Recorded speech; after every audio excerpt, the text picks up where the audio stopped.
తీసుకొని చీరలు లేపింది. అది ప్రాబ్లం. సెక్రటరీ కావాలి వచ్చి అట్లా చేసిపోయాడు.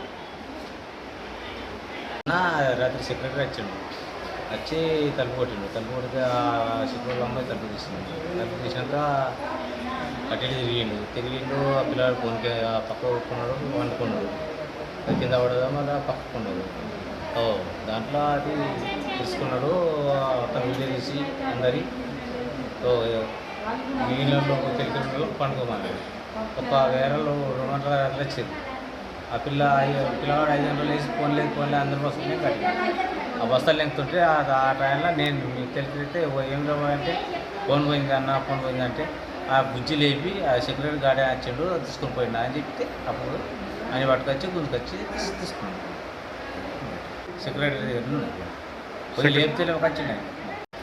పిల్లల వాళ్ళ మేము ఫస్ట్ వాళ్ళకి వచ్చింది. మీ ఫోన్లు ఉన్నాయా, మీరు ఏమున్నాయి రాసుకుంటే మంచిగా పెట్టుకోండి జాగ్రత్త కూడా వచ్చాడు. ఇటు వచ్చినాక నేను వచ్చి బాత్రూమ్ వచ్చి నేను తాగి ఇంటికి వచ్చి తర్వాత నిలబడుతున్నప్పుడు ఆయన ఎక్కడ అక్కడ ఉన్నాడు. ఆ బెడ్ కాడ ఉండి ఒక ఫోన్ తీసుకొని ఇట్లా జేబులు వేసుకున్నాం. మళ్ళీ ఆ తర్వాత టార్చ్ చేసి అందరూ చూస్తున్నాడు. నేను రాగానే తగ్గగానే మళ్ళీ ఏమంటే అందరు ఫోటో తీస్తున్నాడు, ఇట్లా పట్టుకొని తీస్తున్నాడు. ఇట్లా పడుకున్న వాళ్ళకి ఫస్ట్ ఆఫ్ ఆల్ లేడీస్కి ఇక్కడ సెక్యూరిటీ అనేది లేదు. ఫస్ట్ మెయిన్ పడుకున్న వాళ్ళని అందరినీ ఫోటో తీసుకొని వెళ్ళిపోతున్నారు. ఫోటోస్ తీసుకెళ్ళి అది ఫోన్ తీసుకెళ్ళడము చండాలంగా ఇట్లా మిడ్ నైట్లో ఎట్లుంటారు, ఎట్లా పడుకొని ఉంటారు మనుషులు తెలియదు. ఆ టైంలో ఫోటోస్ తీయడం ఎంత మట్టుకు న్యాయం? ఇది పేషెంట్కు చేసిన వాళ్ళు అలసిపోయో ఎయిట్ చేసిన గలీజ్ ఫోటోలు తీసుకుని అవసరమా? ఫోన్ తీసుకెళ్ళిపోయిండు. నేను ఫోన్ చేసిన మళ్ళీ డబ్బులు కూడా కొట్టేయడం ఇంకోవాలి. మేము హాస్పిటల్కి ఎందుకు వస్తున్నాము?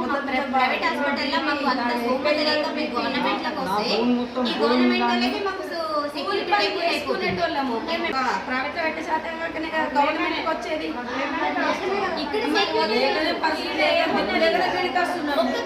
ఒక్క కెమెరా చూడండి మీరు, ఎక్కడ కూడా ఒక్క కెమెరా అంటూ లేదు. మెయిన్ గేట్ కాడ ఆ గేట్ కాడ 2 కట్టి చిన్న పిల్లల వార్డులో కాడ నుంచి కూడా కెమెరాస్ లేవు.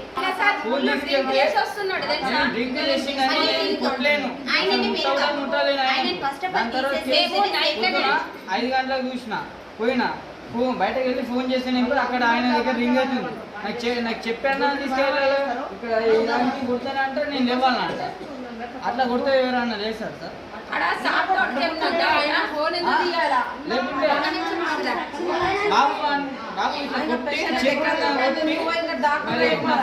బాబు నీ ఫోన్ నేనా కాదా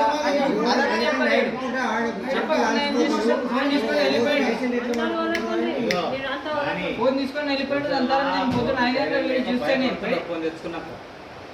ఫోన్ వేరే వాళ్ళతో ఫోన్ చేయించి బయటకు వెళ్తే బయట ఆడ పండుకున్నాడు, ఫుల్ తాగిండు. గవర్నమెంట్ హాస్పిటల్లో ఆడవాళ్ళకి మాత్రం సెక్యూరిటీ లేదు. వాస్తవంగా 100కి 100%. అక్కడ లేడీస్ వార్డెన్లో కూడా చిన్న పిల్లలు ఉంటారు. ఆ డెలివరీ పేషెంట్స్ కాడ కూడా ఒక్క కెమెరా కూడా లేదు. ఈ పిల్లలు ఎత్తుకపోయినా కూడా వీళ్ళ బాధ్యతే ఉంటుంది. సెక్యూరిటీ అంత నెగ్లెక్ట్గా ఉన్నారు. ఫస్ట్ మెయిన్ సెక్యూరిటీస్ అందరినీ చేంజ్ చేయించేసేయాలి. నెక్స్ట్ వెళ్ళిపోతాం. వీళ్ళందరూ అన్ఎడ్యుకేషన్స్ పర్సన్స్ పాపం ఏం తెలియదు. వీళ్ళకి దాన్ని జరిగితే రేపటి రోజు సేమ్ మా లెక్క ప్రాబ్లం వస్తే వాళ్ళు అంత ముందుకు వెళ్ళలేదు. భయపడుతూ వాళ్ళు గట్టిగా అనేసరికంటే వీళ్ళు సైలెంట్ అయిపోతున్నారు.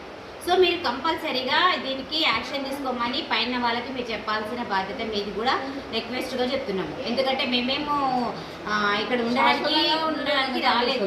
నేను కూడా పేషెంట్ నా ప్రాబ్లం ఉందన్నట్టుగా నేను చెప్తున్నాను. సో ఇక్కడ ఉన్న ప్రాబ్లమ్స్ చెప్తున్నాను. ఈ సిస్టర్స్ కూడా నెగ్లెక్ట్ చేస్తున్నారు. సిస్టర్స్తో కూడా నెగ్లెక్ట్స్ ఉన్నాయి. ఏంది ఇవన్నీ బ్లడ్లు తీసేసి మొత్తం ఘోరంగా చేసేస్తున్నారు. ఆ సిస్టర్లు కూడా నెగ్లెక్ట్ చేస్తున్నారు.